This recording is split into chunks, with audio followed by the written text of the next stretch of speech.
speaking of the girl this morning who was talking about how she outgrew popping tires and putting sugar in tanks.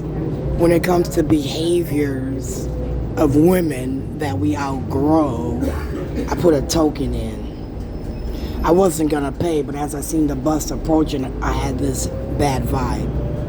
And as I had this bad vibe, it came to fruition as the bus got closer. I decided that was a good time to use the last token. Why? Because sometimes, just sometimes, we be tired. We become complacent, as I call it. That means that every time something happens, you just assume it's the same way. So if I looked at every young black child, then I could just assume that every young black child has no discipline, no father in the home. The mother has 4 or 5 different fathers at home with 5 or 6 siblings to the children, maybe more. It just depends on what I feel when I judge you at that moment, because I become complacent. I've become complacent, and that is what I said about police. I said that they've encountered so much crime that after a while we all look the same. But I said at some point you have to take the blinders off and ask, is every situation, every person the same, right? That's how I felt. So in terms of my dad, Anha, Bobby Baker, Bridget on the bus, my uncle on the bus company with Mr. Cunningham and Betsy, and the private funding of what I consider to be stalking. Had I asked her for a courtesy ride, would she have given me too much lip? The man at the other bus told me there was going to be signs posted that said that we no longer were giving courtesy rides. He said that as a policy and procedure that we are no longer obligated to offer courtesy rides because people don't have to go anywhere. You don't have to go to court anymore because we Zoom you in. You don't have to go to the doctor anymore because we Zoom you in. Under the theory of the medical book that I read, that your doctor has judged you within 5 minutes of conversing with you. With that being said, they've already judged if you're sick or not. So then if they're watching you online and they're judging you online, they have not taken a temperature, they have not taken your blood pressure. These are not things that they were doing. But now my understanding is you could take your phone app, you could put it next to your wrist, and it will tell you your blood pressure based off of a reading from the phone. That means that all your medical needs now could be met through a Zoom type of deal, and you no longer have to be in the presence of your doctor, right? So they've already, within 5 minutes, by looking at you using the phone, they can assign drugs. The question becomes, are you like me? I was referred to MNGI. Never heard of them before. The moment I'm referred to MNGI for a colonoscopy, now MNGI is advertising in my phone. That is when I noticed MNGI as an advertisement in my phone after I was referred for a colonoscopy based on age, right? So I said that for me was kind of freaky, right? Because I had never seen MNGI in my phone up until being referred for a colonoscopy. Now they're advertising in my phone.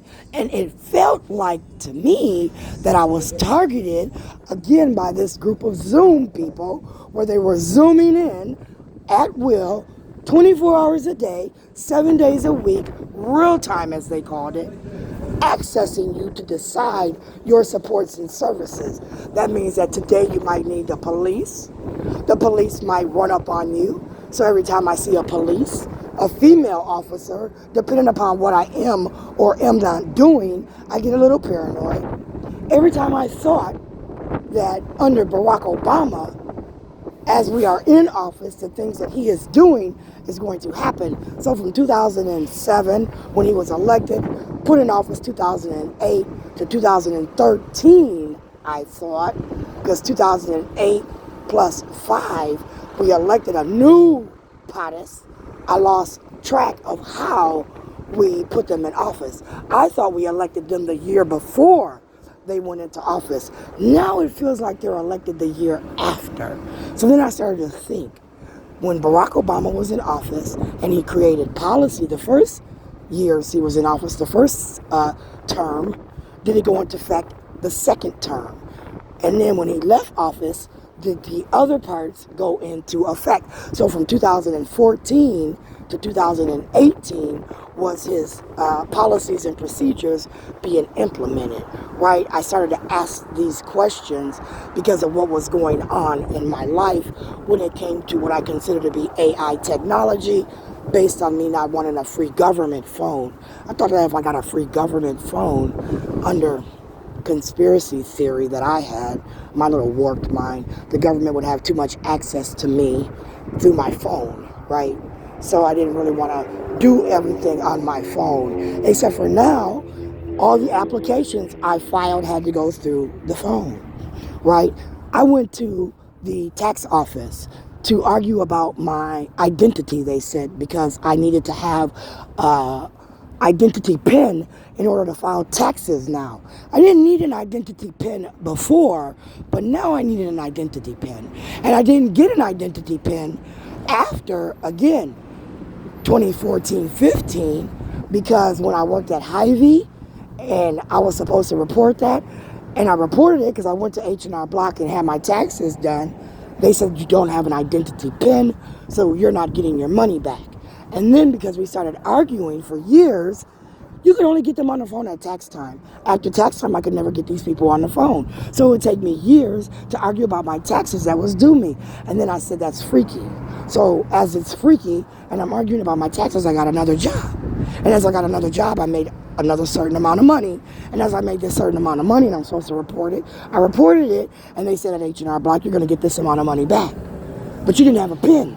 So you couldn't get your money back that you worked for. So I felt like a slave.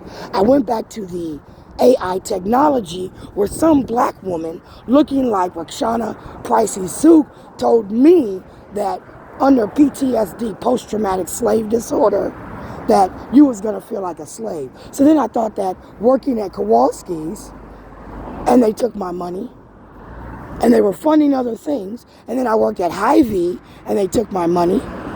I thought that for me, I felt like a slave to the government at this point because I'm working for free. They're saying the only money you're going to get is the wages. So then I tried to file exempt. I said, okay, the next job, I'm going to file exempt. And they said, well, you can't file exempt. I said, why can't I file exempt? They said, the government said, Sharon, you cannot follow policy and procedure of what you're reading, and you don't qualify for exempt. They said, we're not taking that much taxes out. In fact, we're not even taking any taxes out now, Sharon. Look at what you paid in taxes to the federal government and to the state government. I said, but it's the state that's keeping my money. The federal government's not involved because the state took my ID. And as the state of Minnesota took my identity, I claimed identity theft under Donald Trump, where Amy Klobuchar and Nancy Pelosi held many hearings of identity theft and the Historical College Fund, right?